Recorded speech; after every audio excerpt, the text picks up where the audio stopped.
It's finally finished, but we're still stuck in supernatural purgatory. This podcast is a rewatch of all 15 seasons and hopefully our way of finally escaping this show.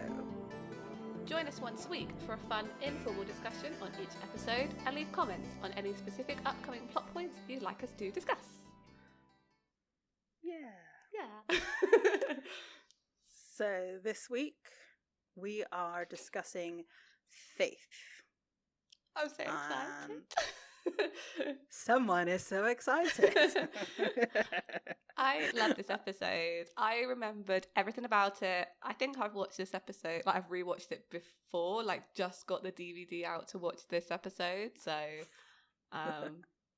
yeah. I don't know what it is about it that I love so much. I was watching it again. I was like, why do I love this episode so much?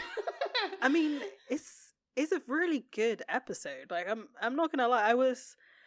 I was pleasantly surprised. I do remember a lot of it too. I think because it is so out of the norm, it's completely different to everything else that we've seen so far. Mm-hmm. So it could be the change in mood. I mean, everybody was really on point, in terms of acting wise. I think there was nothing. This episode felt very polished, not in a bad way, but in everybody's comfortable with each other. They kind of know how to act around each other. They're I don't know. It just felt very in sync. Yeah. I guess. And so, I mean, this is reflected by its rating on IMDb. It has 8.9 out of 10, which is the highest rated episode we've come across so far. The director was Alan Croker, written by Sarah Gamble and Rael Tucker. I mean, Sarah Gamble, obviously, we know that she writes a lot of Supernatural later on and stayed with the show for a really long time. So I feel like she has a really good understanding of how it works, I guess. So, yeah, I mean, one thing I really like about this episode, just before we get into it, is I think it looks like the way it's shot and sort of edited. I feel like the episode looks kind of almost desaturated. I know a lot of the early seasons are really dark and grainy anyway, but this one just feels like all the color is just drained out of it. I don't know. And no, you're it's right. Really interesting. Right. And it feels really reminiscent of those first kind of couple of episodes. It did. The look kind of reminded me a little bit of Dead in the Water, which is also a really good episode.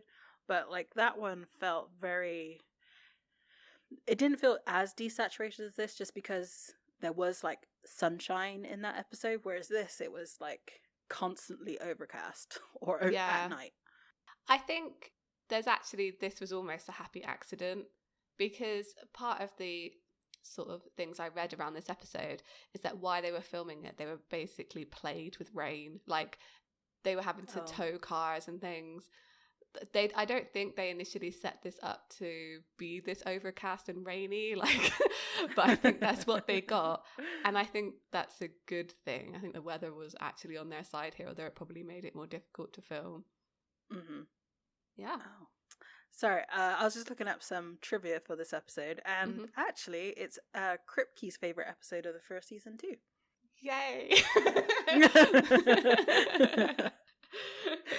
Yeah, I read that also. Yeah. So I'm wondering if it's because when you get something really good and you just want to share it with everybody. I think this is what happened with this episode. I'm sure he left the writer's room with Sarah and the other writer and was like, this episode's going to be great. He felt it. And then it just sort of, it went from there, in that it just, everything was being able to be put in place in the way that really fit the vision of the writing room. So that's my kind of my guess on that.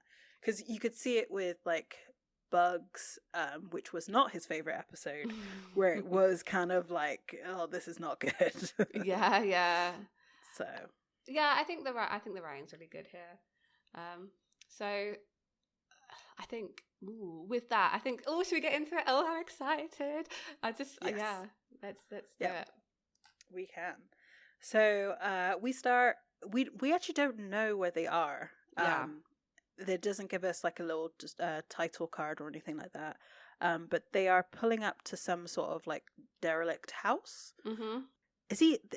I only caught a raw head as to what they're hunting. Is that what you got too? Yeah, that's it. And they never Okay. mention this monster again, so who knows? Yeah. So I mean, yeah. And so this is the first time we've actually seen them like mid hunt. Usually, like it's the very beginning, and we see like someone in peril, and then we get the story. Yeah. So this is kind of interesting. I guess this is the first of many that start this sort of trend, because I feel like we see that a lot later on. Yeah, I think so too. You know, that they go into this basement area, and so okay. Do supernatural beings have supernatural hearing? Maybe this one does, or because doesn't. Because Dean is like they're walking down. They hear this like kind of muffling in a cupboard, and Dean says on the count of 3 and counts down. Like, it's not really good. It just made me laugh. And they open the cupboard, and it's 2 little children. Dean tells Sam to take him upstairs, and they do the thing that I don't like. And why, if I ever have a house with an upper level, I will block those stairs. Like, no, thank you. You need solid backs of steps. No, because the monster grabs Sam's ankle and don't like it. Yeah. But Sam and the kids run away, and we follow Dean. Yes. So they establish at the beginning of this sequence that they've taken tasers into the basement. I think he says like it's 100,000 volts. I'm like, okay. Yeah. And so like Dean goes to look for this monster. He like at one point he fires the taser, and it's a really weird shot. It's almost like it's slowed down. And like he's sort of firing at nothing, and then goes like further into the basement and gets like punched and goes down in like a puddle of water. And then he fires the taser again, and the raw head gets zapped with this electric, which flows through the water and into Dean, and he gets like zapped. Now, first of all, that's not how electricity works.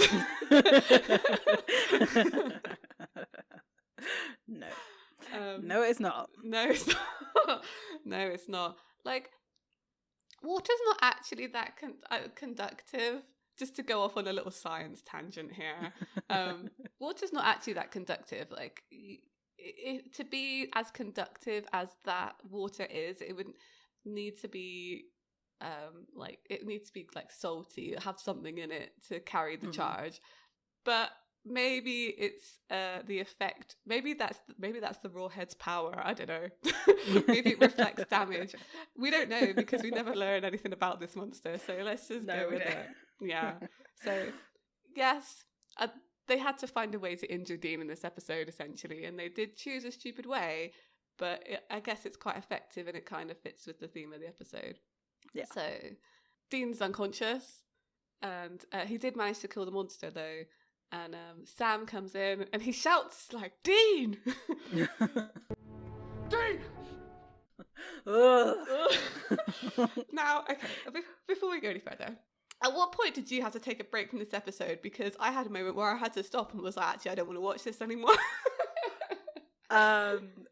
Mine was a little bit later. Like, okay. It wasn't yet. Like, I actually, no, you're wrong. You're wrong. So I actually, I stopped it here. Right. I did stop it here. Yeah. And took an overnight break, because I started watching it last night. Yeah. And I got to that, and I was like, "Oh no, I can't do this. Not right now. I'm too tired. I've had a bit of a day. Yeah. No. So yeah, this was definitely the first time I stopped it. Yeah. So this is the first time, I guess, Dean nearly dies in Supernatural. He's not dead. They go to a hospital. So the next scene, they're at a hospital, and like it starts off with the woman behind the desk asking Sam for his insurance, and he gives the name Berkowitz, which is the surname of a serial killer. Yep. Yeah. Son of Sam. Son of Sam. Why would you choose this? I mean, it's not a very unusual name. I mean, so David Berkowitz is probably very common in America, but even still, like, it's kind of funny that it's the son of Sam because, you know, his character's Sam. I think I read somewhere that like Sam's a bit of a like crime buff. Like he if he could at this point, he'd probably be listening to like true crime podcasts, you know. Like, yeah, no, I can see that. I mean, he wants to be a lawyer, so it makes sense. Well, did they ever say what kind of law he wants to go into? No, we still haven't ever figured that out. I would imagine criminal law. I mean, I would imagine it. Yeah, I feel like Sam would want to be a defense, corporate. Like, yeah. So he's with some policemen who are kind of thanking him for finding those kids, and they seem to accept his story that they just heard a noise on the way through and stopped the car and went in, which is fine. And then he goes to see Dean in his hospital bed. It's like, oh, it's great. And we find out that the electricity caused a heart attack, and has also damaged his heart. So I guess the electricity probably kind of interrupted the rhythm of his heart. That would make sense. And maybe, I say like caused a heart attack that way. But he's been given like weeks/a month to live. And I think the doctor says like, oh, we can't work miracles. Just starting the theme of this episode. Yeah, definitely. Definitely. This episode was so tough. This beginning part was so tough to get through. It gets worse, I feel. It does. So Dean's joking around. He's very blasé about the fact he's going to die. And he... Okay, but before his joke that he makes about... so Sam goes into the room and Dean says daytime TV sucks. And it's just funny because obviously he was on Days of Our Lives, which was a daytime TV show, which was not good. I mean, it's like it's really weird. English sitcoms were usually like, though trashy, were pretty good like in production value. But American sitcom, like daytime sitcoms, are just bad all around, and they haven't got any better, and I'm just like, what happened? Like, how? Anyway, that's a little side rant because this next part, okay. So he says to Sam like, all right, well, looks like you're gonna leave town without me. What are you talking about? I'm not gonna leave you here. Hey, you better take care of that car. I swear I'll haunt your ass. I don't think that's funny. Ah, come on, it's a little funny. And I was just like, no. I think the problem with this episode is that some of the conversations that I had in this episode mirrored very closely some that were had in 1520. And it made me, I went through the stages of grief like watching this episode. Yes. But I mostly got stuck on like anger. And this was one of the lines that kind of did that for me. So, you know, you take the car. Yeah. So you take care of it. Yeah. You know I'm going to cut it in. So, I mean, Dean's basically given up. He's like, he says like, I can't, like, I'm going to die and you can't stop it. And Sam says, like, watch me. Look, Sammy, what can I say, man? It's a dangerous gig. I drew the short straw. That's it, end of story. Don't talk like that, all right? We still have options. What options? Yeah, burial or cremation. I know it's not easy, but I'm gonna die. And you can't stop it. Watch me. And basically, yeah. And could this sum up their relationship any more perfectly? Like, No. No, you're right. Like, so this was another part where I had to take a break because I was just like, this is too close. Like, Dean has always accepted the fact that he was gonna die, like hunting. Yeah. Like he's always accepted his fate, basically. Mm-hmm. And Sam obviously does not. Yeah. And oh man, it was just like a punch to the gut. Yeah. Yeah. I can't really put into words how this made me feel that much.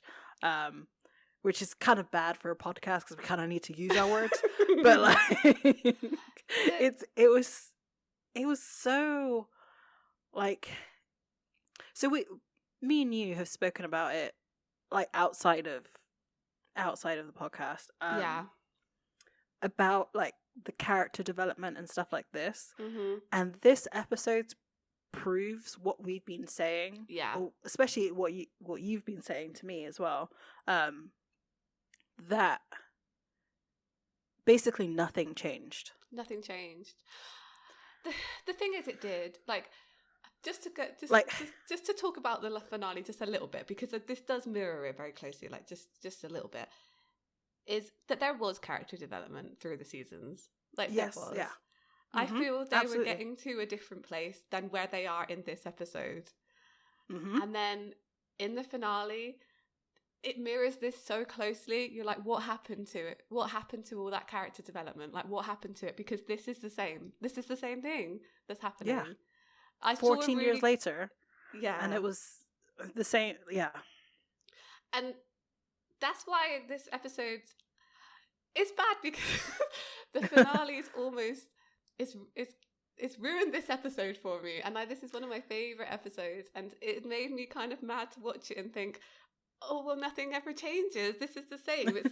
You've accepted your death as a hunter, and it does make me mad. So after this scene of like trauma, basically,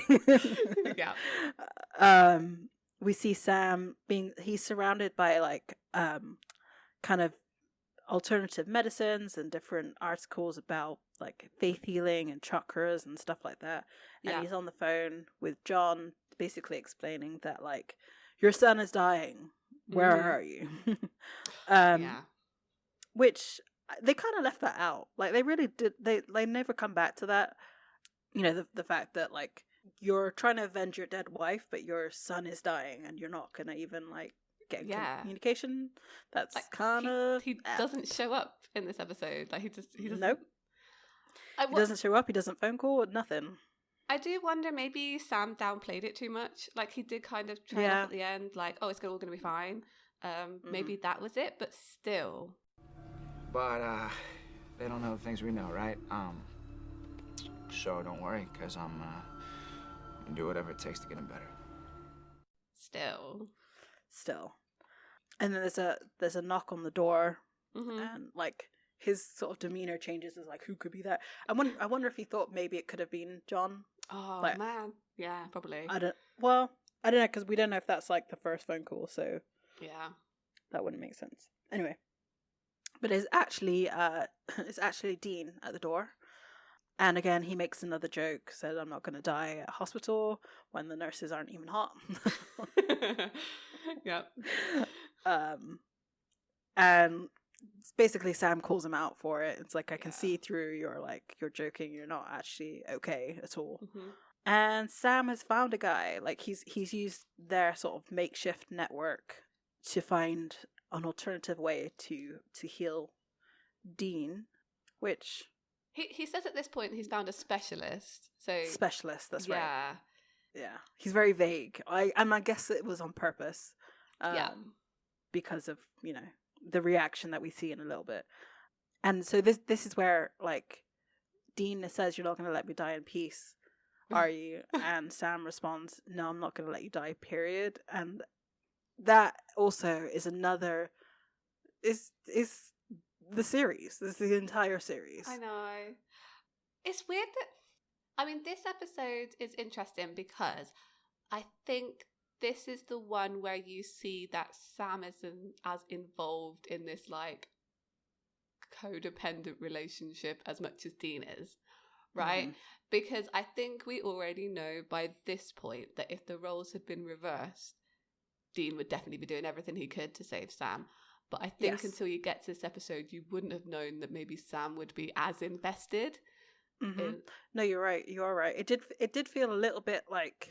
I mean, we've seen him like really care for Dean a couple of times. You know, where he's been fairly injured before, and has had that same like Dean reaction. Yes, good. That was good. But yeah, you're right. This is the first time that we've seen that he'll go the extra.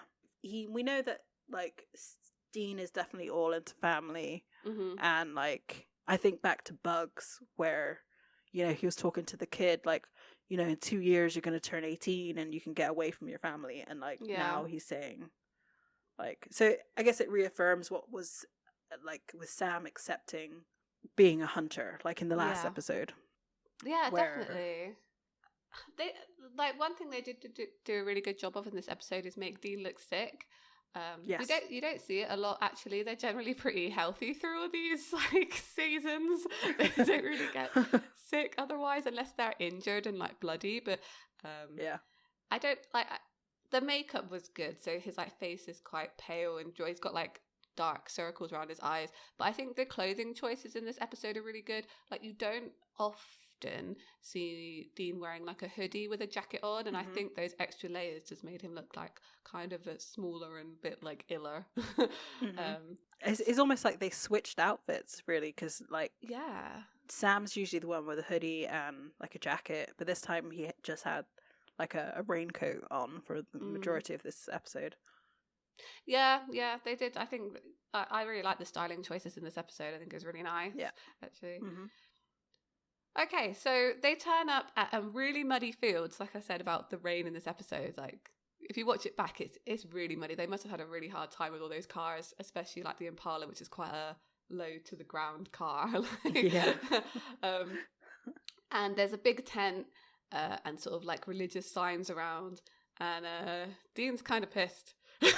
Oh yeah, yep. There's like so they've turned up and there's like a man like protesting outside saying that the guy who's healing people is like a charlatan and stuff, and they don't really pay it any mind, and they kind of have a talk here about belief, which, do you know what, I did a good job comparing this to Constantine last few episodes, you know, in the like knowing and seeing, and because Dean says that here. Yep, he absolutely does. How can you be a skeptic with the things we see every day? Exactly, we see them, we know they're real. But if you know evil's out there, how can you not believe good's out there too? Because I've seen what evil does to good people. It's really interesting because it's obvious that like Dean believes in all the evil stuff, like the bad stuff, all the monsters and things, but I guess he doesn't see the flip side that we were talking about before. So we were saying, you know, you can make that leap that if demons exist, hell exists, there may be like heaven exists. But it seems like Dean hasn't made that leap. He's just like, there are bad things that need hunting, you know? Yeah, so. I mean, it kind of makes sense. If you're surrounded by like all of the bad things all of the time, like, and the only good that comes out of it is the fact that you have actively saved people rather than something else has saved people. It could lead you to believe that, like, well, if, you know, demons exist, we've seen them, but no angels have come to help, so they obviously are not here, kind of thing. So it does make a little bit of sense in that. He does say that he's been hunting a lot longer to know that that's where the line comes from. Like, I've been hunting for so long that I've seen what evil does to good people. So clearly, it's like he believes in people rather than the supernatural, I guess. Yeah, I think so. It's interesting here because I will say this for Sam, like, as much as we say he doesn't want to be like a hunter and stuff at this point, what he is like really consistently through all of the seasons is generally an optimist, whereas Dean doesn't tend to be. I think Sam's always really optimistic and like tries to see the good in people all the time, where I think Dean struggles with that a lot more. Or so I think maybe Sam sees the good in the bigger picture rather than just people, because I do feel like sometimes he doesn't see the good in people. Yeah. When Dean does. But in terms of like, you know, catastrophic sort of situations, yeah, the big bads, Sam usually has more optimism and like will try to find more than one solution, whereas I feel like with Dean it's like one or nothing. Yeah. Maybe. Really interesting. I think the characterization in this episode really does mirror them really, really closely to later seasons, which is why we're talking about this so much. So they meet a lady called Layla, who I recognise, but she's also in Dexter. That's where I recognise her from mostly. Yeah. And they're talking to her, and kind of Dean's flirting with her a little bit, and it kind of improves his mood. 100%. Yeah. Sam seems really like he's really happy watching Dean flirt with this woman. Like he's like, oh, he's back, he's feeling better. Like the smile on his face as they walk off is really nice, I think. And as they walk into the tent, Dean says peace, love, and trust, and like while he's saying this, it cuts to like CCTV cameras all around the tent, which comes into play a little bit later. But yeah.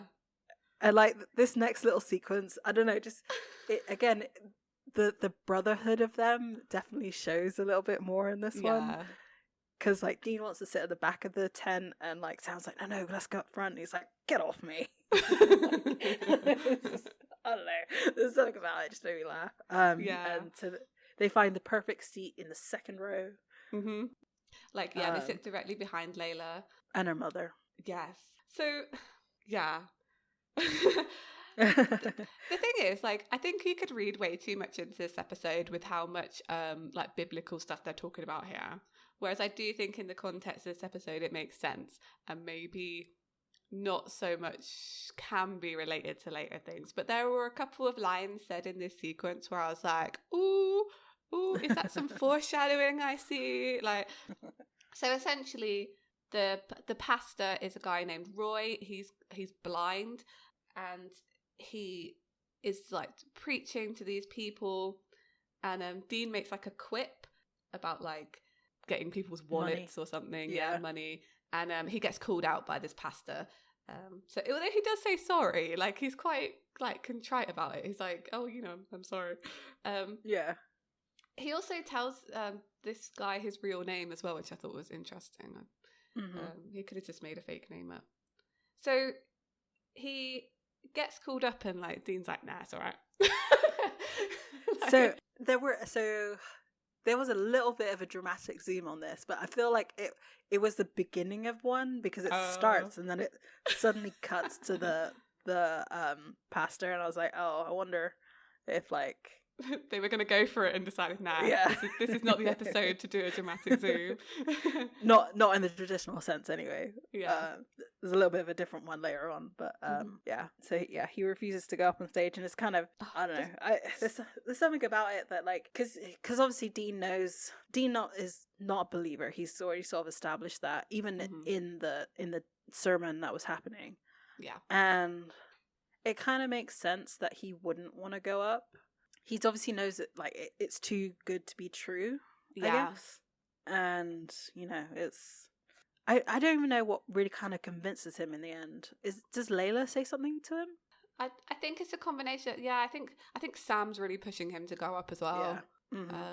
Peer pressure, right? Yeah, basically. Everyone's looking at you. And I guess also because of the group that he obviously doesn't feel worthy of it. Because he doesn't, you know, he's not a believer, but because everybody else around him is a believer, and the preacher did say earlier that like it's not him who chooses, it's God who chooses. So when you have such indoctrinated believers, it's okay for him, a stranger, to be healed versus somebody else in the crowd. So like the whole tent is basically cheering him on. So that's why he's like, okay, all right, I'll go get healed. Basically. Yeah, he's going, but it's reluctant, I'd say. as I say, like, yeah, before he goes up, you're right. The pastor says, like, I didn't pick you, Dean. The Lord did. And I was like, ooh. Maybe you should just pick someone else. Oh, no. I didn't pick you, Dean. The Lord did. Yeah, that was one of my foreshadowing lines. I was like, is it? Is it? Are we reading too much into this? But yeah. There's one other one that I'm thinking of. But yeah. So he goes up and he does tell the pastor that he's not a believer. He gets healed anyway, and this guy like puts his hand on the side of Dean's head, and he kind of like sinks to his knees and then falls down and sort of like unconscious. And Sam's like worried, like, say something. And I was like, what's he going to say? I couldn't remember. He doesn't actually say anything. But he does see, as he wakes up, like a figure behind the pastor. So, yeah. But he's healed. He's okay. Yep. Yeah, they're at a different hospital with a different doctor and gives him the all clear. And she's like, well, it looks like you've never had a heart problem. Yeah. She explains that it's weird because somebody else who's also 27 just died of a heart attack. Which is kind of interesting because, like, obviously they didn't really say their ages too often. No. In the show, so it's like, and then when she called him 27, I had a bit of a kind of moment because I was like, oh shit, I'm not 27 anymore. They did think of that age as well, because I think he says when he first meets Sam that he's 26, and then obviously Dean's birthday is in January, so it would make sense because Scarecrow was in April that he's now 27. So yeah, it tracks. So they did a good job. They did a good job for once. So like when she says this, like Sam and Dean kind of share a look like, well, that's a bit weird that someone died like yesterday of a heart attack when I was being healed from my heart. So they're making that connection. Also, like, I feel like Sam is not really that concerned, whereas Dean more is. And it kind of, I don't know, it speaks a little bit to their nature, because it seems like Dean is not willing to put others at risk, whereas I feel like Sam is okay for like the betterment of his family sometimes. Yeah. Maybe, yeah, I think you're right. Like, I would say here that it links into what you were saying before, like, it's too good to be true. There's got to be a catch. And I think Dean's always looking for that catch. I don't think that ever goes away. I think he's always looking for the other foot to drop. You know, when good things happen, he doesn't generally accept them. Something else is gonna. And I mean, to be fair, there's a history there. You know, so you would kind of be suspicious. This is definitely the first shoe dropping of the series. Yeah, definitely. So they decide to split up. Sam's going to go check on the heart attack victim, and Dean's going to go and see the Reverend. So actually, before we get into that though, before they decide to split, Dean throws the faith line back at Sam because. Sorry, that was just. I even capitalized it, so. You're just gonna need a little faith on this one. So yeah, like, so earlier Sam says you just have to have a little bit of faith, and in faith in this other person, and now Dean is saying, well, you have to have faith in me because, you know, something doesn't feel right. Yeah, you know, it's too good to be true. And then they decide to split, because if you have faith, you have to have faith in various different things, I guess, and especially like when it's from your brother, I would imagine you have more faith than a stranger. So yeah, exactly. He definitely throws that at him to work this case. Yeah, I think it's surprising that they do actually, but Dean definitely gets his way on this one. I think Sam, yeah, you're right. Sam would have been ready to go and just chalk this one up to good things happen, you know. Yeah, definitely. So Dean's going to see the Reverend, and he tells him, you know, oh, I'm just trying to make sense of things, you know, because I'm not a believer, and, you know, when did this all start? When did you realize you could heal people? So it turns out that the pastor was he woke up one day and he was blind, and it turns out that he had cancer. So him and his wife like prayed for a miracle, and then he went into a coma, but he woke up and suddenly he could heal people, but he didn't get his vision back. And you know, Dean asks him why he chose him. I looked into your heart and you just stood out from all the rest. What did you see in my heart? A young man with an important purpose, a job to do, and it isn't finished. So, okay, right. Is this a throwaway line? Mm-hmm. Or, because we know the next few seasons are very important. Like, yes. So it can definitely lead back to this, like this line. But with the development of the whole entire series, do you think they kind of, with Chuck being who he is, do you think they looked back on this episode? Because clearly this is a favorite. So they it's probably one of those things that like they talk about. Do you think they were like, oh, well, we said this line and we know he has a purpose. Do we lean in more on that? I think, I feel like say for example, like I think season 1 to 4 or 5 was like written out. I think they always knew what was going to happen. So I think this is foreshadowing rather than building on that. I think later seasons, I don't know. I think the problem is with like different showrunners and stuff. They build on what's come before, but not necessarily go always in the same direction. I think I would generally only see this line as definitely foreshadowing. But I don't know about like when we're like leaning into Chuck.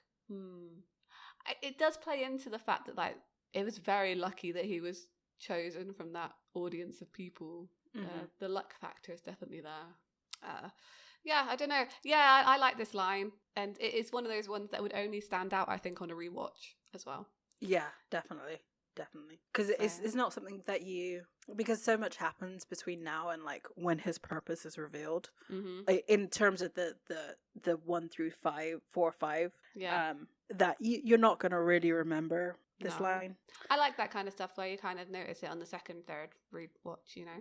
So we go see Sam, and he's gone to like a swimming pool to ask after this guy who died of a heart attack, and he talks to this person who's there and says, he's like, oh well, he was always really fit. It was really surprising, but when he died, it looked like he was like running away from something. And Sam kind of points to like a broken clock and says like, oh, has that always been broken? And it's stuck at 4:17, which is the same time that this guy died. Which his name is Marshall. Marshall, we find thank out you, yeah. Right then. So it's funny. So in the there's a deleted scene to this episode, which I'm really glad they deleted it because it doesn't work at all. But it's basically the scene of Dean being healed, like interspersed with Marshall dying. So it kind of gives away the game before you get there. So I'm glad they cut it like that. Though I do feel sorry for the actor who played Marshall then, because it means he got cut out of the episode. I think he still gets paid though. So okay, that's all right then. So as Dean's leaving the house, we see Layla and her mother, and they're going to see the pastor.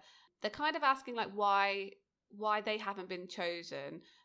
Because they've been there since the beginning, and Sue Ann, the pastor's wife, is telling him to have faith, but like Layla's mum is like really annoyed, which is fair enough.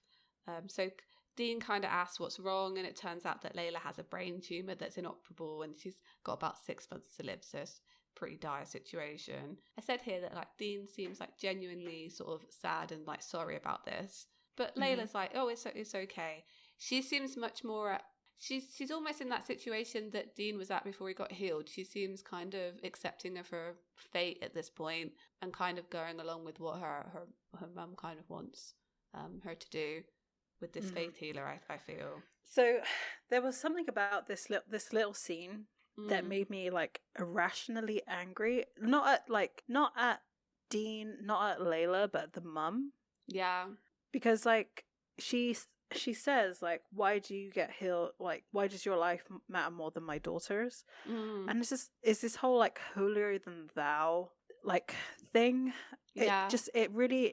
So this kind of goes back to a little bit like how I was saying that the rest of the congregation seemed happy that Dean was chosen by, quote unquote God, to be healed at this moment, and like to then turn like, and she looked happy at the time that he was picked.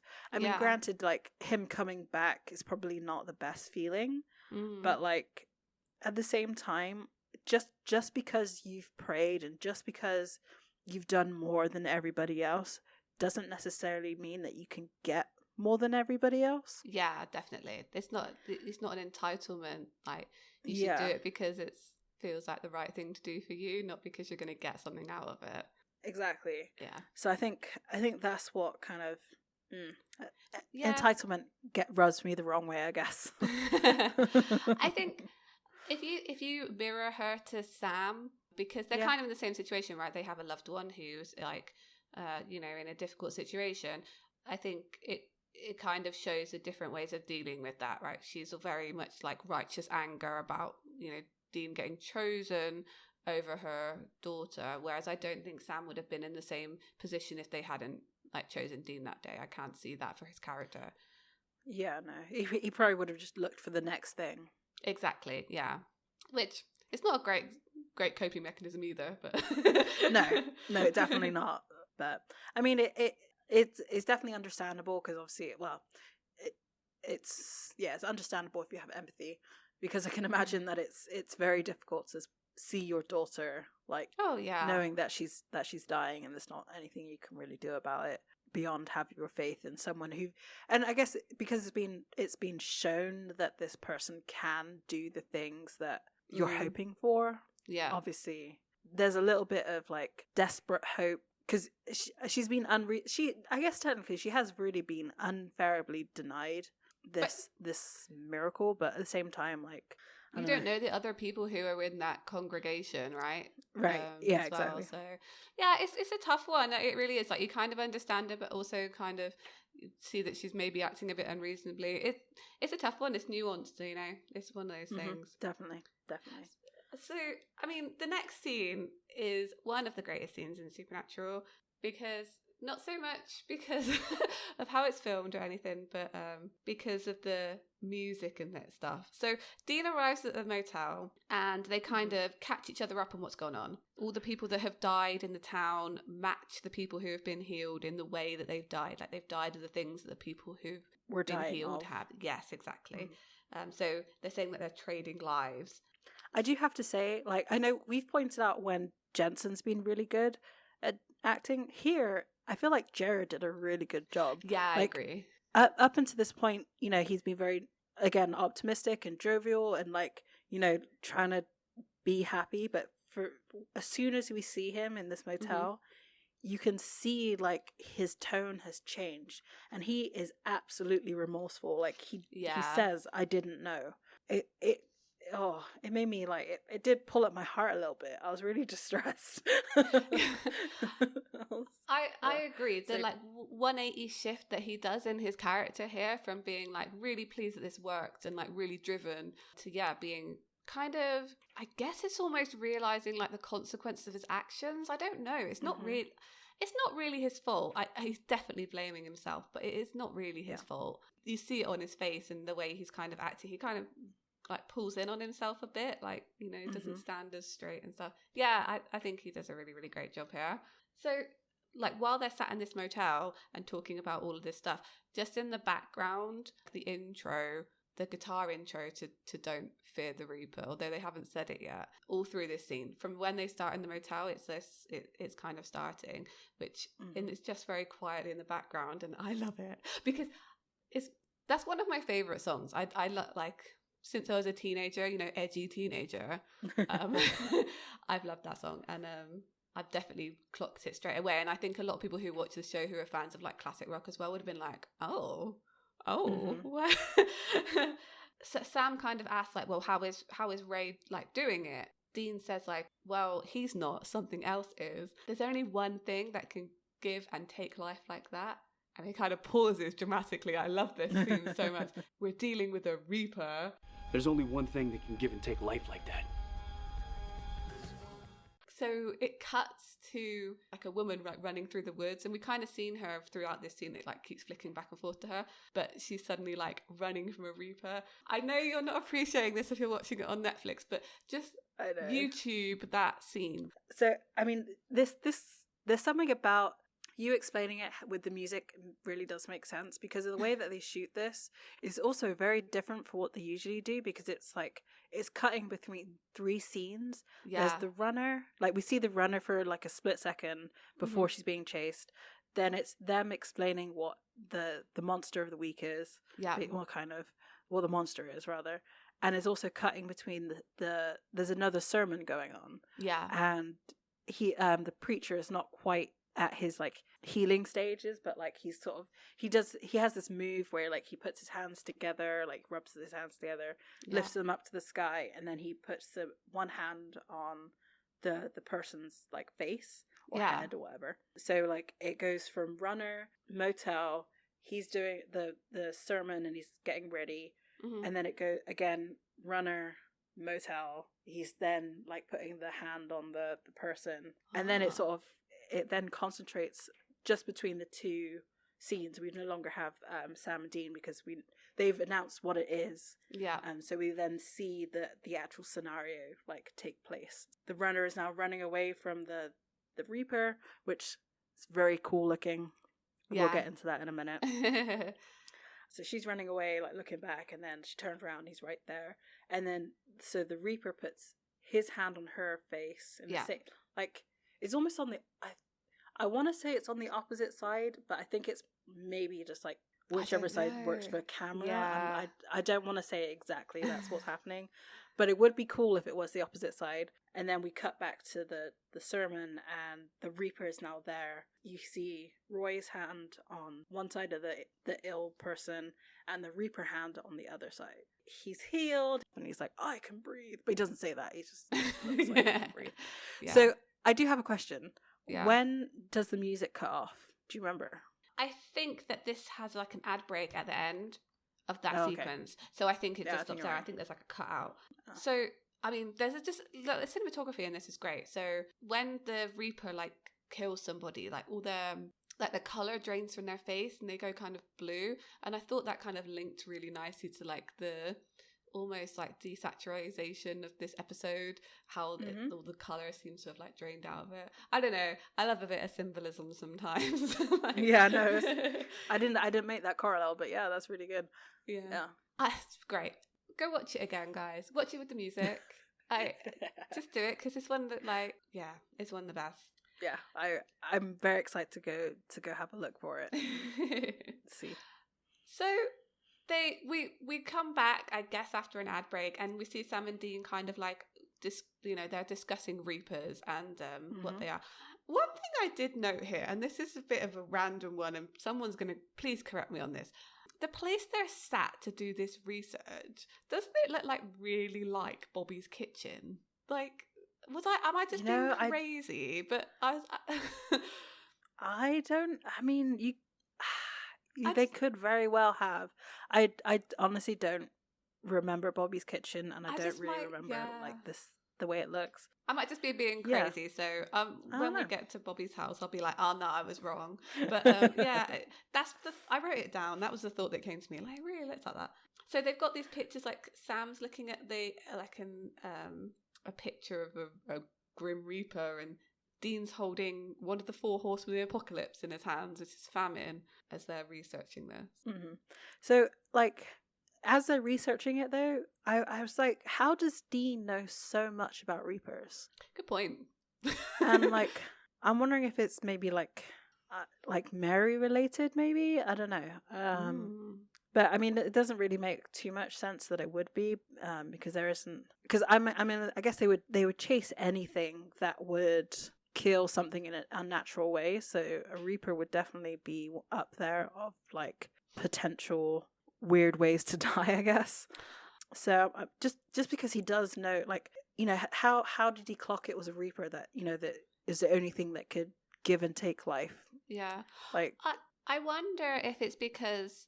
Like, you know, they talk to other hunters. well, I wonder how many other hunters have had like near-death experiences and maybe like seen a Reaper, and then reported back on it. So maybe it's kind of almost like hunter lore, like because they'd be the ones to notice if they nearly died that something weird was there. That's true. That is very true. Especially since so Dean explains that he did see something, and Sam says, "But didn't you say he was in a suit?" It's made me laugh. It's like, what do you expect to be him in his whole black get up? Yeah. Because I mean, the Reapers do look very cool in this episode, and I'm gonna pay attention this time around because I want to know when they switch over from this look to like humans, basically. I think this is the only episode where we see a Reaper that looks like this. And my only explanation would be that maybe the spell is maybe causing some kind of like change in appearance. I think that could make sense. Technically, the first angel we ever see in the season, I think Reapers are considered like a subset of angels, aren't they? I think so. I think you're right. Yeah, they certainly look like them in the fact that they wear suits. But this is true. Yeah. I think it's interesting they chose to make a Reaper look like this. I appreciate it. I think it was nice and it was creepy. It reminds me very much of I can never remember the name of them in Buffy from the silent episode. I've literally Googled this about 5 times, and it's one of those facts that just don't stick in your brain. But they very much reminiscent of that look as well. People who watch the episode know what I mean. Yeah. But yeah. So one thing he does say here, which I'm not sure is brought up necessarily again. It is. It definitely is. So yeah, one thing that I do say here is that Reapers can stop time. That does become important later on. I'm sure it does. Sam's kind of like, well, why didn't I see it? I've got psychic powers. Why didn't I see it? And like Dean says, well, you only see them when they're coming for you. So, I mean, they're talking about how are they controlling this. Sam noticed like a weird cross in the tent, so he thinks that might be related, and he's seen it somewhere before, and he finds it on like a tarot card, which is interesting because like I've seen so many versions of tarot cards, and I'm like, why do you have this one deck that has that exact image in it? But go with it, I guess. Well, I mean, they do kind of explain it in that like, so this may be like almost like a special deck, maybe, just because they were saying that before priests took on like Christianity, they were still dabbling in black magic and this, that, and the other. So maybe it's like a very old set of, because when you look at them, they look very thin, worn out. So maybe it is a very old deck of tarot cards. It was also, for convenience. Yeah. Let's be real. Yeah. So they're talking about how they're going to stop this guy from like killing more people. How they're going to stop this pastor from killing more people, because they think that he's the one doing it, like controlling this Reaper. Sam, the guy's playing God. He's deciding who lives and who dies. That's a monster in my book. No, we're not going to kill a human being, Dean. We do that, we're no better than he is. And Sam's like, well, I'm not going to kill a human. Yeah. No. Because they're saying like, well, that would make us no better than he is. Sorry.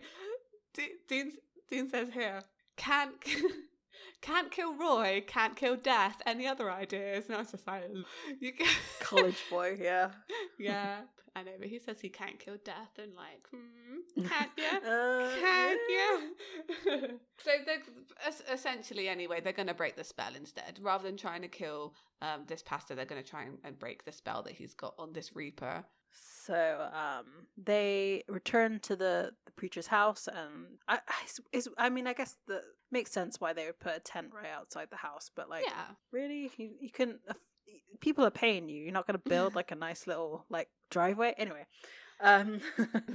So the and there's the naysayers back outside, and I love what they say to him. They say, "Amen, brother," because he's saying there's a fraud, and then I think it's Dean that says keep up the good work. I'm not sure who says what.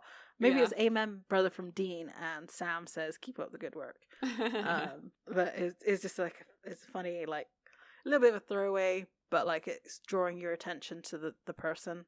Yeah, that's a good point. And so we see Sam go to the house, and he breaks in through a window, go into like various places in the house, and he ends up in like their sort of library office type thing. Mm-hmm. And he's looking at some shelves, and he's noticed there's like a thick layer of dust, which is disgusting. But in front of one particular book, there's no dust, so obviously that's been taken in and out a lot. And he pulls out the book and flicks through it, and there's nothing unusual, so he's like, okay, that's kind of weird. Looks back into the shelf, and he finds like a smaller little journal type thing, and in that it has various different newspaper clippings, what looks like a spell book. Basically, it's got like, I'm not sure, they never sort of show exactly the inside of the book, but there's like drawings, and it could be English, it could be Latin, I don't know, it's more likely Latin. Then we cut back to Dean going into, so before they split, they say that they have to stall Roy from like doing another healing, because they know that he's going to kill somebody. And so Dean goes into the tent, and it's kind of near the front to the side. It's not sat down or anything, but he's sort of there. Layla gets picked finally, and you can just see the distress on his face. Like, he does not know what to do. The moral dilemma is like really playing on him, like, because he knows that he obviously, he feels bad because he potentially took her opportunity the first time. Now he's going to try and do it again. And like, I want to say that he has feelings for her, but maybe not. Maybe he does. I don't know. I think it's more because he was the last person to get healed, right? He's going to be the last person to get healed because they found out that a bad, shady thing is happening, and that people are dying. So they're kind of not going to let it happen anymore, which is the moral choice there. Like, if you find out something's like hurting other people, like, you should stop it. But then again, like, if he hadn't turned up, like, and he hadn't got involved in this, then Layla would be getting healed. So I think it's a guilt thing. It ties into whole Dean's like self-sacrificing, I must save everybody kind of thing. He has to save everybody, but he has to make a choice here. He literally can't. Like, either he saves Layla and someone that he doesn't know dies, or he saves this other stranger but he lets Layla die. It's Dean's whole deal is getting like churned up, you know. Definitely. And he does try to explain that, like, you know, if you get healed, something bad's gonna happen. And it almost looks like she's not gonna do it, because she does, like you said, she has already accepted the fact that she's gonna die, basically. This is just her one chance. This is her chance to possibly get healed. She's sort of looking back between her mum, the preacher, and the preacher's wife, and like she basically gives into peer pressure, which is understandable, because obviously you want to. I think it was more like the look from her mother that was probably what did it. I mean, it makes sense. Like, this is a guy you met yesterday, or like your mum, like, and this guy that the preacher that you've been multiple times to, like, you're definitely gonna. She's like, no, I just have to do it. As this is going on, Sam's still trying to find. Does he try and find the journalist? Oh, okay, no. So, Sam found out in that like little book that he found that there's like newspaper clippings of people that they were basically targeting people. They're not choosing these people randomly to be killed by this Reaper. They're targeting people who maybe they would consider immoral in some way. So I think there was like newspaper clippings on like pro-gay rights and like pro-choice laws. And then there was one of this guy who was protesting outside their tent, had written an article about them being a cult. So I think Sam probably recognised maybe the other people in the articles from the research that he did, though it doesn't make that connection. It's kind of implied, because he then like recognises the protester outside and was like, oh, well, they're targeting people. So he like goes to look for him, and he catches up with him. The like protester like sees the Reaper appear, and Sam kind of helps him try and run away from it. So I mean, we cut back into the tent then, and like Layla's literally just about to get healed. You hear like it's very clearly Dean's voice as well, like very clearly Dean's voice, like shouting fire in the back. and all the people leave, and as they leave, like, Dean looks sad. He just looks sad, like, oh. Yeah. Because he's obviously interrupted Layla's chance at being healed. So, like, Dean rings Sam and he tells him that he managed to stop the pastor from healing someone else. And, like, Sam's on the, like, I think he's on the phone. Like, I was a bit confused about this bit because, like, Sam's on the phone and he's just like, it's not, you haven't stopped it. Like, this guy's still getting caught. But does Sam just stand there and watch this guy die? Like, he doesn't try to help at all. A little bit. I mean, but what can you do? Like, he can't see the person, and like, you know, usually they can see what they're aiming at. But he's like, when he first encounters the journalist, he's like looking around, kind of crazy, like, where is he? Where is he? Yeah, that made me laugh. It's so silly, but because he's like looking in the wrong direction.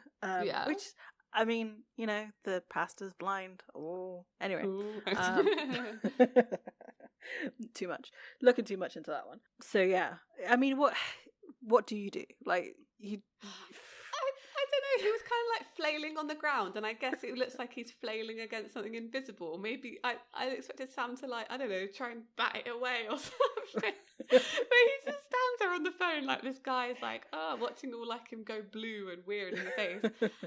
I just thought it was interesting on Sam's part to just stand there. But I guess you got a good point. Like, what do you do? And it cuts back to Dean, and he sees like the Suzanne in the corner, and there's that weird like stuttered zoom, like it goes like do like it's really weird into her back, and then it cuts to Dean, and so he runs over to her and basically interrupts her spell, and she drops the cross that's around her neck. The Reaper like backs off and turns away and disappears, and the journalist sits up and's like, oh, what was that? Oh yeah. 2 police officers come up to Dean and like shove him out the tent, basically. Remove him from the So yeah, like this bit, like this lady, like, she really annoys me, like this woman in this episode, which I guess she's supposed to, because she's essentially the villain of this story. So she kind of confronts him like, well, why did you do that? But she's like, oh, we'll let him go with no charges because the Lord will deal with him. The Lord will deal with him as he sees fit. And like, we all know what that meant. Yeah. Oh dear.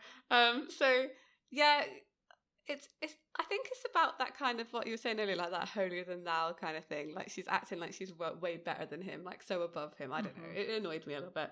Yeah. And then one of the policemen says like, "See you around here again, I'll put the fear of God in you." Like, okay. Okay. Yeah. So Dean leaves. He doesn't want to get in a fight that day. And then like Layla comes and talks to him, and Dean kind of tries to explain to her again that he's not really healing people in the way that she thinks that he is.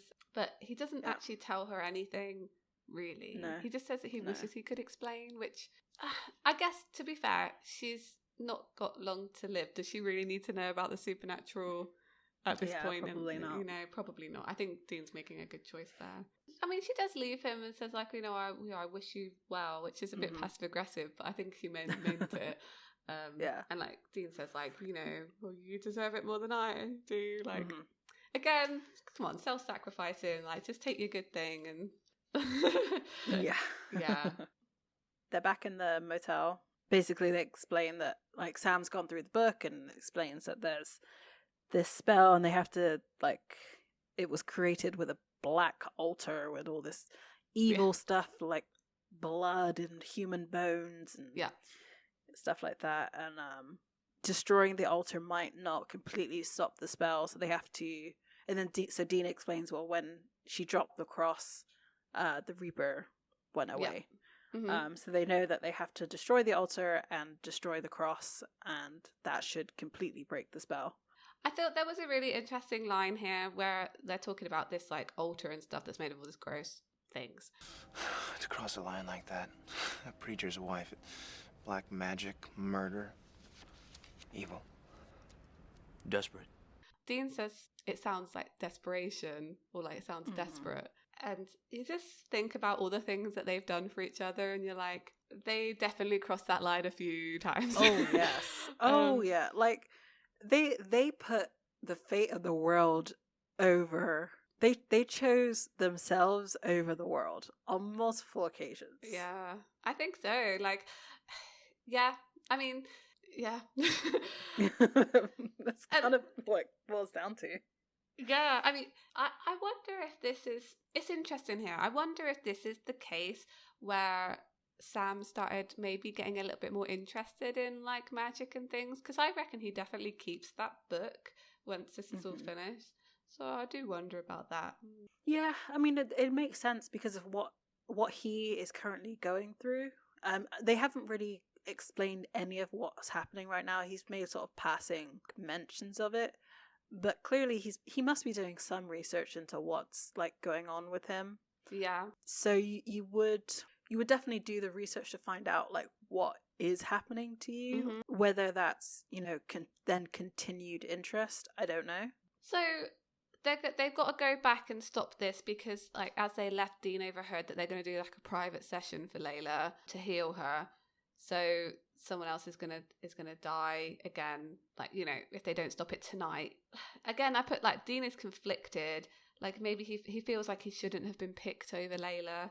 He's still saying that to Sam. Sam like kind of sums up what Dean's feeling like. But what are you gonna do? Let somebody else die to save her? You said it yourself, Dean. You can't play God. Are you really going to let someone else die for her? Are you really going to do that? Yeah.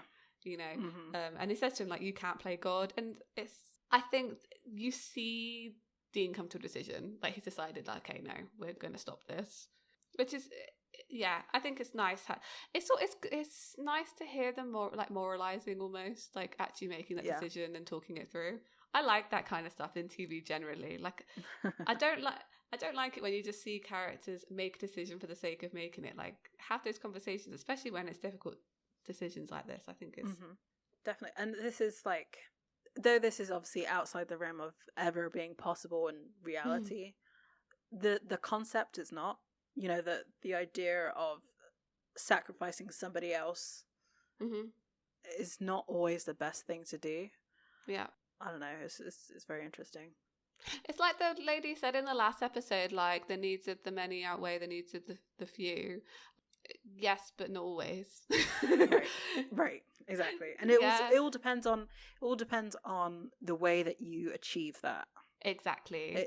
It's not always the means to the end do actually matter. Yeah, exactly. Like, yeah, how you get there is definitely important. And I think this episode's kind of about that mostly, as well as obviously about faith generally. They pull up to the tent is at night now. So what made it weird to me was that like their car is very, very loud, right? Yeah. They're not going to be sneaking up. So I mean, I know it was a private session, but I'm pretty sure everybody was there who was meant to be there. So wouldn't someone else come out? But anyway, they managed to get to the tent, and they see the two officers from earlier like coming out of the house. Yeah. So Dean's like, "Hey, didn't you want to put the fear of God into me?" And like runs off. While Sam goes around the house to look for an entrance, or to look for the altar where it could possibly be, and he finds it in the storm cellar. I guess that's what it is. Yeah. And then we go back to Dean, and he's like running around, and he's by like a caravan type thing. Yeah. And I was like, they had to put one jump scare in, I guess, because this dog starts barking like a demon dog. I don't know, right? Is that really necessary? Was that dog necessary? But it does alert the police to like look at this caravan and like look underneath to sort of to see if they could see feet or legs. And they're just like, damn dog, and they pan up and they see that Dean's on top of the caravan, which I thought was really funny because you would like, yes, the dog bounding around would probably like move the caravan a little bit, but like not as much as a person climbing. But anyway, it's I like suspension of belief. It was good. Then we're cut back to Sam, and he's in the basement, and he's basically like he looks at the altar, and he sees like a picture from the CCTV camera of Dean. Yeah. And it's got like an X over his face with blood on it. It's super creepy. And then we see the Suzanne, and she's there, and he basically just tips the table over. Bye. And just destroys everything that's on there. I mean, I guess that makes sense. It does destroy like the placement of all the objects. It's definitely right. Then she's like says something along like, your brother needs to be sacrificed, or I don't know. I can't remember. I put God's will, blah blah blah. Like, yeah, basically, it was definitely a monologue. So she locks him into the storm drain. That locks him into the storm cellar with like a bar, and he's like pushing it up, like whatever. Evil person monologue about God and holier than thou, And God save us from half the people who think they're doing God's work. blah blah, like just the usual BS.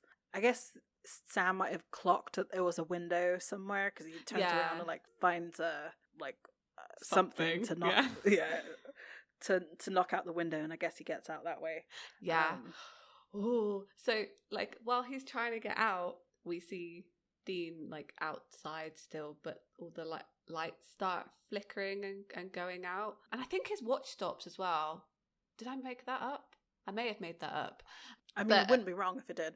Yeah, he sees the Reaper, and this is a bit I didn't remember. I expected him to run away, but he didn't. He just stood there. Which I loved. I did love that he stands there and faces death. Like that is his character. That's absolutely his character. To literally stare at the face of his death. What? Yeah. I mean, I took it a slightly different way, because I just wrote down the word self-sacrificing bastard. Like, run away, Dean. Well, so yes, I guess you're right, because he knows that by him dying, it will save Layla, so he's probably 100% okay with that. Let's be real. He was like, yes, let me take my life. Goodness me. Sometimes you just want to take someone, you just want to shake them. But yeah, I thought it was really interesting that what a good choice, not having him run away. Yeah. Like, ooh, yeah. So I have to say, like, he is, obviously we know what happens. Like, his life force basically is being drained, but he has the same way of doing this, like, kneeling, open mouth, quiet scream thing.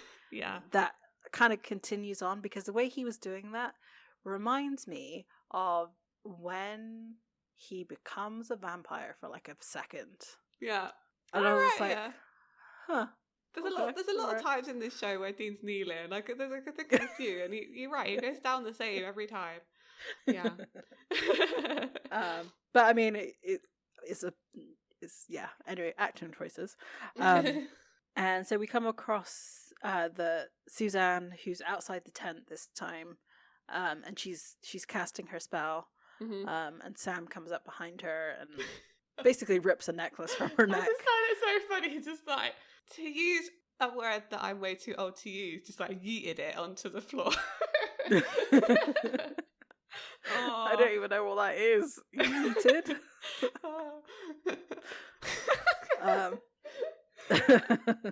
So not keeping that in. And it completely destroys the charm.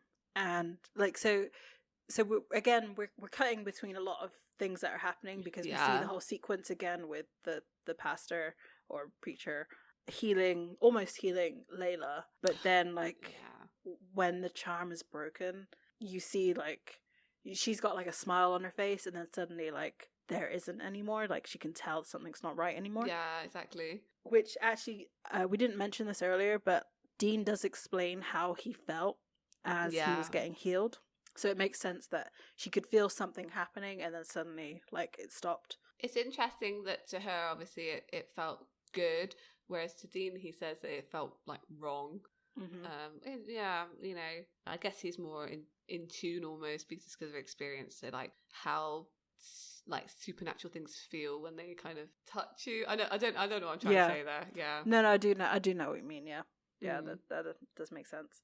I was gonna say, like, I don't know who played the Reaper, but I did really enjoy, like, he did some really interesting, like, facial expressions for this, because he kind of like grins at Dean, right? Yeah, so we see after he kind of, like, the healing kind of doesn't work on Layla, Suzanne can suddenly see the Reaper, and it runs after her and like catches her. And as it kills her, it kind of has like a satisfied smirk on its face, which I guess because I think Sam said it earlier in the episode, like chaining a being like this was like kind of leashing a great white. So it's kind of getting its revenge on her for binding with this spell. But it's definitely a very creepy smile as it kills her. Again, Sam just watches. I wrote it twice.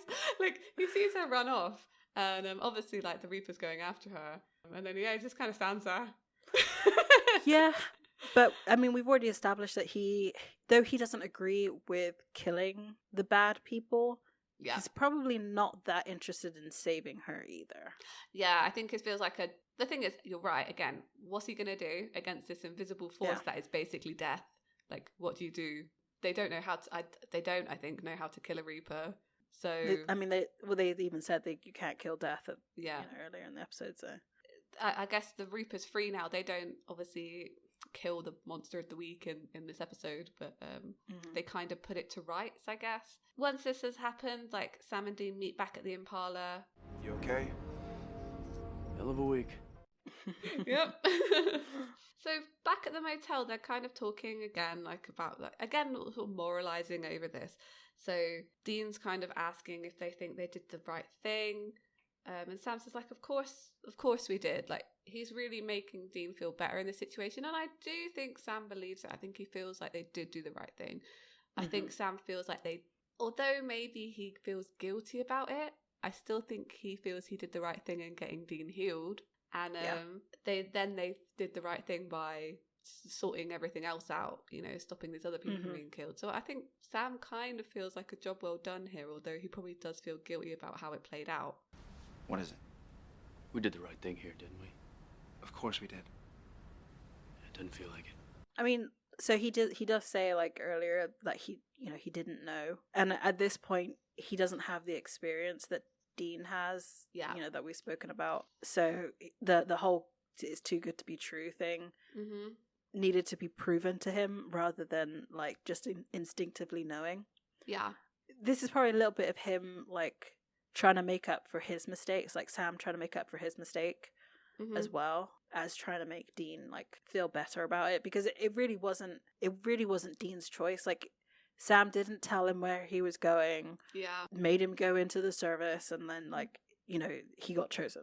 Like there was nothing, it was all out of Dean's control at this point, and I guess it was like his way of just being like, though initially we didn't do the right thing, we have now kind of righted our wrong, I guess. Yeah, I think so. I think you're right. Like I said, I think Sam sees it as like just, the people who, in the end, the people who got their comeuppance, who needed to get their comeuppance. So there's a knock at the door, and it's Layla. Like, Sam invited her over, I guess, to talk to Dean and make him feel a bit better, or so they can sort their issue out that they've kind of...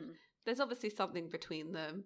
I guess being in the same boat, there's a instant, like, connection.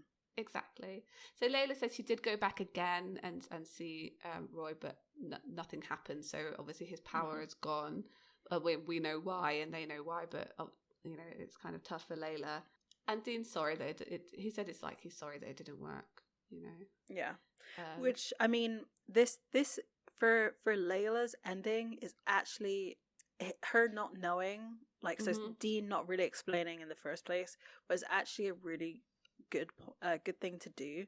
I guess he must see her true faith in Roy, because it didn't work. She no longer holds that resentment that she did earlier, because she tried it twice and it didn't work. Well, that means God has taken his power away, not that they did something about it, if you know what I mean.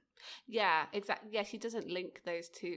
She wouldn't link those two things happening to Dean, because for her they're completely removed from that. And like Dean even says, like, Roy's a good man, like he didn't deserve what happened here. And then he said a line here that, like, I put stars around it. I was like, this is an important line. Must be rough to believe in something so much and have it disappoint you like that. He's talking, again, we're talking about having faith and having faith in people. And I wonder here at the end of the episode if Dean is relating that back to John, because that's the only person that he really has faith in other than Sam, and the only person who's disappointing him at the moment.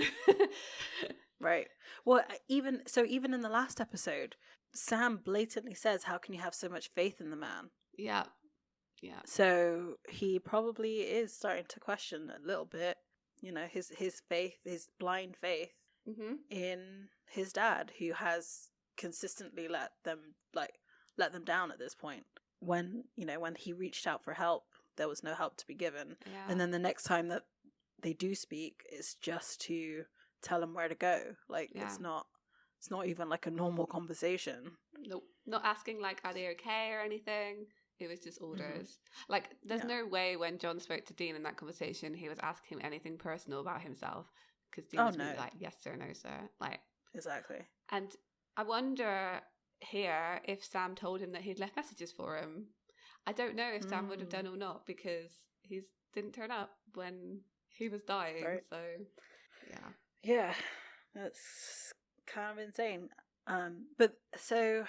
yeah, that's basically how the episodes end, really. Yeah, I really liked the ending. I think the fact that it's kind of tough that Layla didn't get her happy ending, but I think her acceptance of that and her chat with Dean is really nice. I think the mirroring, she says to Dean, God works in mysterious ways, and she touches his head kind of in a mirror of the way the Reaper and the pastor did, which I thought was quite cool. As kind of a nice touch rather than all this other connotation. Yeah, exactly. Yeah, that's true. Yeah, and wow, the last scene, last line of this episode, Dean says, I'm not much of the praying type, but I'm gonna pray for you. It's really sad. Yeah, sad face. I was like, oh no. But no, I think it's nice. I think that the themes of faith in this episode it came at such a good point in the season. I guess this is the halfway point, just over, right? Yeah. We're on this journey now where they've been talking about John in the last few episodes, and then he's conspicuously absent in this episode. They hardly mention him at all, but they are talking about having faith in people. And look, the mirroring between, I mentioned this before, the mirroring between God in Supernatural, as he is Chuck, and John is very, very good. And here they are almost equating Sam and Dean's faith in John as to these people's faith in a higher power. Yeah, it's great. It's very good. Though, I mean, so this episode is as great as it is. It's actually a little bit it's very sad, because they don't actually save anybody. Okay, technically they save the journalist, but at the cost of Layla. Yeah. Yeah. So they don't really come out on top on this episode. It's very much it's probably one of the biggest setbacks so far. I know in Dead in the Water, they couldn't save the father of the two kids that had died when they're right in front, when he was right in front of them. This was a very direct, they didn't save anybody. Yeah. In fact, they cost the life of one person. I guess so. With Marshall. Yeah, they did. So I guess if you're keeping score, I think it is a real setback, and it kind of sometimes. I think it kind of plays into that. Sometimes should they get involved? There are definitely some situations that they maybe shouldn't have got involved in that they definitely have done and have made things worse. Yes. I think this is one of those times. But also, though, I guess you're looking at the people that they saved later on down the road on this one. Had they left well, the thing is, if at this point that they don't look into these kind of weird deaths, as in one person's miraculously healed, yet somebody else dies. Yeah. This definitely comes up. I feel like this comes up a little bit later, where they start to really look beyond just this person died in a weird way.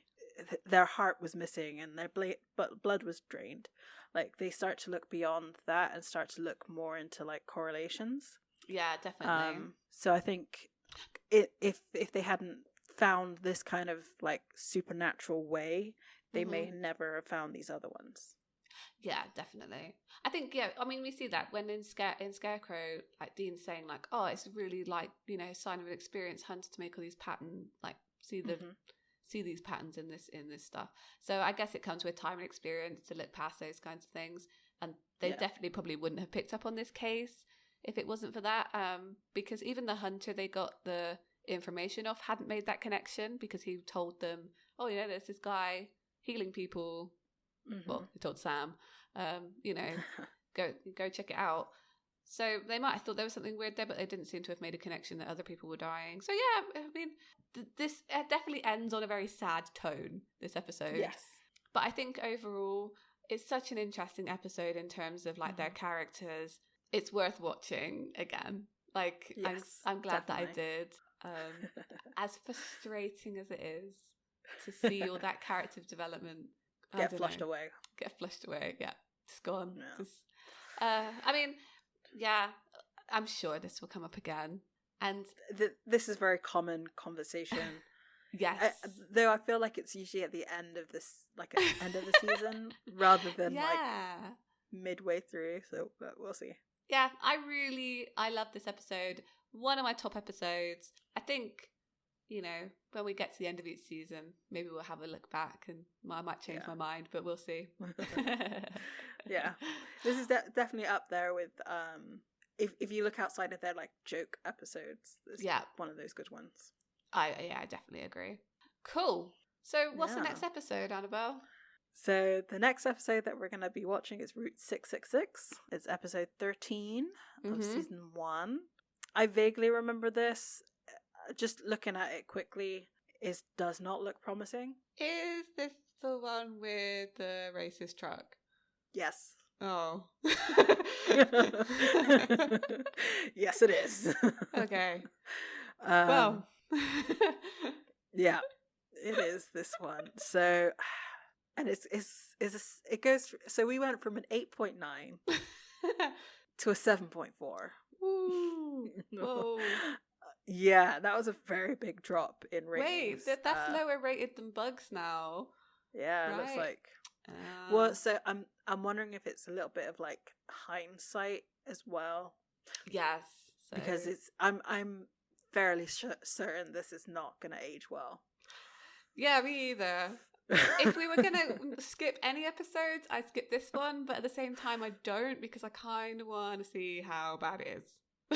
Yeah, and also like I don't want to skip any episodes at this moment because there's so much character development going on. Like they're starting to really flesh out who Sam and Dean are as people. Definitely. That, like if we skip this, we might not be able to see what's going on in the next one. We might miss something important. It may be like in one scene like it was in Bugs, but maybe that's what the difference is. Like there's no redemption scene in this. That's why it's still rated so low. Maybe it's just fully problematic and there's nothing to redeem it. Well, we'll see. We'll find out. We will see for sure. So thank you once again for joining us in Purgatory. We are still trying to find our way out of this place. Hopefully next week we'll find a map or something. We'll see. Thanks. Bye. Bye.